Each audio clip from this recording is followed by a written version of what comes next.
ஓம் சாந்தி. அவ்யக்த சமிக்கை 11 செப்டம்பர் 2025. बाबा சொல்றார், योग में सदा लाइट हाउस और माइट हाउस की स्थिति का अनुभव करो.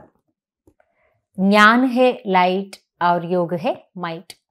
பாபா சொல்றார், யோகத்திலே எப்பொழுதுமே லைட் ஹவுஸ் மற்றும் மைட் ஹவுஸ் நிலையை அனுபவம் செய்யுங்கள்.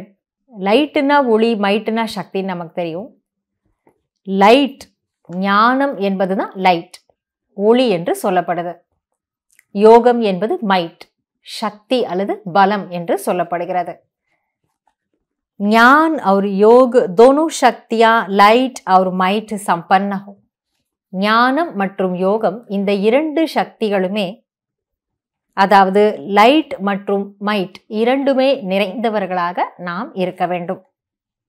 इसको कहते हैं மாஸ்டர் சர்வசக்திமான். இதைத்தான் மாஸ்டர் சர்வசக்திமான் என்று கூறுவார்கள்.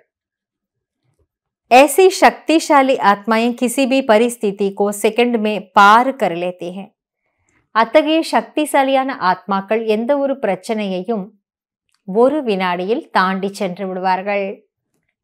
அதனால சதா லைட் ஹவுஸ் மற்றும் மைட் ஹவுஸ் நிலையில இருக்கணும்னா ஞானமும் நிறைந்தவர்களாக, அதன் ஆதாரத்தில் யோகம் செய்யும்பொழுது அதுவும் சக்திசாலியாக இருக்கும். அதனால யோகமும் நிறைந்தவர்களாக இருக்கணும்.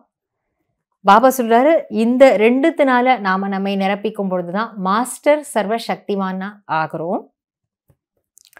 அப்பேற்பட்ட சக்தி வாய்ந்த நிலையில இருந்தோம்னா எந்த ஒரு சூழ்நிலை அல்லது பிரச்சனையையும் ஒரே வினாடியில தாண்டி போக முடியும், அவ்வளவு வேகமா கடந்து போக முடியும்.